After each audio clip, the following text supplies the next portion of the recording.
नमस्कार आप सभी को। आज हम नीम करोली बाबा के बारे में बताएंगे कि कौन है नीम करोली बाबा, जो विदेशों तक फैले हुए हैं और जिनको हनुमान जी का अवतार माना जाता है।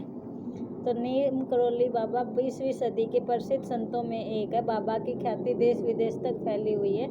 17 साल में ही बाबा को ज्ञान की प्राप्ति हुई थी। जब वो 17 साल के थे तभी उनको ज्ञान की प्राप्ति हो गई थी और सब भक्त उन्हें हनुमान जी का अवतार मानते थे। नीम करोली बाबा को केवल भारत में ही नहीं बल्कि दूसरे देशों में भी बहुत माना जाता है। ये 20वीं सदी के महान संतों में से एक थे, जिनके दर्शन के लिए बड़ी बड़ी हस्तियां भी लालायत रहती थी। नीम करोली बाबा के भक्तों की सूची में एक एप्पल कंपनी के फाउंडर स्टीव जॉब्स और प्रधानमंत्री नरेंद्र मोदी, क्रिकेटर विराट कोहली और अभिनेत्री अनुष्का शर्मा भी उनके धाम पर गए हुए हैं और उनको मानते हैं। बाबा के अनुयायी इन्हें हनुमान जी का अवतार मानते हैं। बाबा के जीवन से कई चमत्कार भी जुड़े हुए हैं, लेकिन इतनी महानता होने के बावजूद भी बाबा स्वयं को साधारण व्यक्ति मानते थे और किसी भी भक्त को अपने पैर तक छूने नहीं देते थे। नीम करोली बाबा के संपूर्ण जीवन के बारे में अभी हम बताते हैं। तो नीम करोली बाबा का जन्म उत्तर प्रदेश के अकबरपुर में 1900 के करीब हुआ था। इनके पिता का नाम दुर्गा प्रसाद था। नीम करोली बाबा का वास्तविक नाम लक्ष्मी नारायण शर्मा था, यानी ये ब्राह्मण फैमिली से बिलोंग करते थे। बाबा जब तक जीवित थे लोग उन्हें नीम करोली बाबा, लक्ष्मण दास, हांडी वाले बाबा, तिकोनिया वाले बाबा और तलैया बाबा जैसे नामों से जानते थे। बाबा की प्रारंभिक शिक्षा किरहीन गांव में हुई और 17 साल के आयु में इन्हें ज्ञान की प्राप्ति हो गई। नीम करोली बाबा का विवाह 11 वर्ष की अल्प आयु में ही कर दिया गया था, यानी वो छोटी सी एज के थे तभी उनकी शादी कर दी गई थी।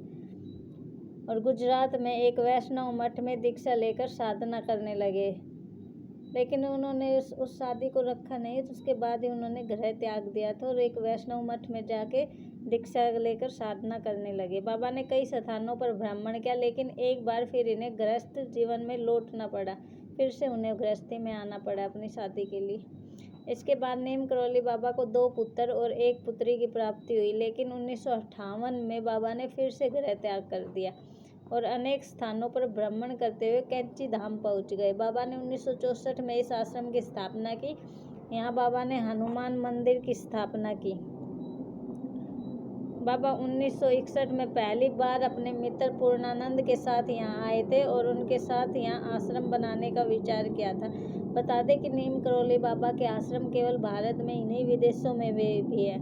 और नीम करोली बाबा आगरा से नैनीताल जा रहे थे। उनकी मृत्यु कैसे हुई थी अब हम आपको बताएंगे। तो आगरा से नैनीताल जा रहे थे, तभी रास्ते में उनकी तबीयत खराब हो गई, जिस कारण उन्हें वृंदावन स्टेशन पर ही उतरना पड़ा और उन्हें अस्पताल में भर्ती कराया गया। बाबा ने तुलसी और गंगा जल ग्रहण कर 11 सितंबर 1973 को अपने प्राण त्याग दिए। बाबा नीम करोली को भक्त व उनके अनुयायी हनुमान जी का अवतार मानते थे, लेकिन नीम करोली बाबा खुद भी हनुमान जी की पूजा करते थे। उन्होंने हनुमान जी के कई मंदिर भी बनवाए हैं। जब कोई भक्त नीम करोली बाबा के पैर छूता तो बाबा पैर छूने से मना कर देते और कहते, पैर छूना ही है तो हनुमान जी के छुओ। नीम करोली बाबा भले ही आज जीवित नहीं है, लेकिन उनके भक्त श्रद्धापूर्वक उन्हें मानते हैं। बाबा अपने अलौकिक रूप में भक्तों के बीच हमेशा विराजमान रहते।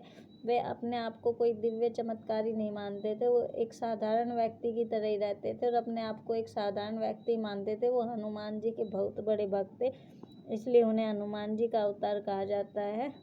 और उनको तो बाहर से विदेशों से लोग भी उनसे मिलने आते थे, उनके दर्शन करने आते थे। जैसे एप्पल कंपनी के फाउंडर स्टीव जॉब्स, हमारे प्रधानमंत्री श्री नरेंद्र मोदी जी, क्रिकेटर विराट कोहली और अनुष्का शर्मा भी उनके धाम पर गए हैं। तो हमारे बाबा बहुत प्रसिद्ध थे, हमारे देश में ही नहीं विदेशों में भी। अगर जानकारी अच्छी लगी तो हमारे चैनल को सब्सक्राइब करें और चैनल को लाइक ज़रूर करें। अगर आप भी नीम करोली बाबा को मानते हैं तो